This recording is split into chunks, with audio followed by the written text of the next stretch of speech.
कौटुंबिक वादातून मेहुणीचा चाकूने खून, दीर गंभीर जखमी, आरोपीला खामखेड्यातून अटक. बातमी देवळा येथून. पत्नीशी सतत होणाऱ्या वादातून समजूत घालण्यासाठी आलेल्या मेहुणीवर चाकूने वार करून तिचा खून केल्याची धक्कादायक घटना देवळा पोलीस स्टेशन हद्दीतील मटाणे भौर फाटा येथे घडली आहे. वाचवण्यासाठी आलेल्या मेहुण्यावरही वार करून त्याला गंभीर जखमी केल्याप्रकरणी पोलिसांनी मुख्य आरोपीला खामखेडा येथून अटक केली आहे. मटाणे भौर फाटा येथे श्री हितेंद्र आहेर यांच्या शेतावर काम करणारा श्याम अंगणदास माळी, राहणार धोडंबे, तालुका चांदवड याचा त्याची पत्नी माया हिच्याशी सतत वाद होत असे. त्यामुळे 2 ते 3 दिवसांपूर्वी माया माहेरी बेघर वस्ती निफाड येथे निघून आली होती.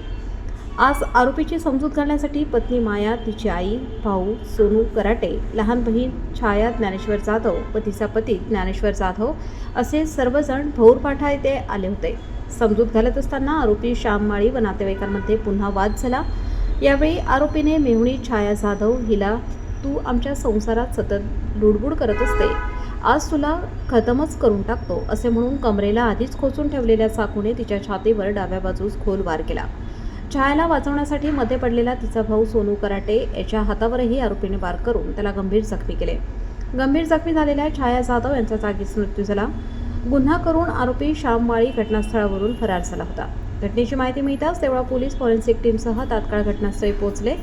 मृतदेह सिव्हिल हॉस्पिटल देवळा येथे नेण्यात आला. आरोपीवर खुनाचा गुन्हा दाखल करण्याची प्रक्रिया सुरू असून मुख्य आरोपी श्याम माळी यास पोलीस स्टेशन हद्दीतील खामखेडा येथून लोकनियुक्त सरपंच श्री वैभव पवार व त्यांच्या सहकाऱ्यांच्या मदतीने ताब्यात घेण्यात आले आहे. या प्रकरणाचा पुढील तपास पोलीस निरीक्षक सार्थक नेहते यांच्या मार्गदर्शनाखाली PSI हेमंत राऊत हे करीत आहेत.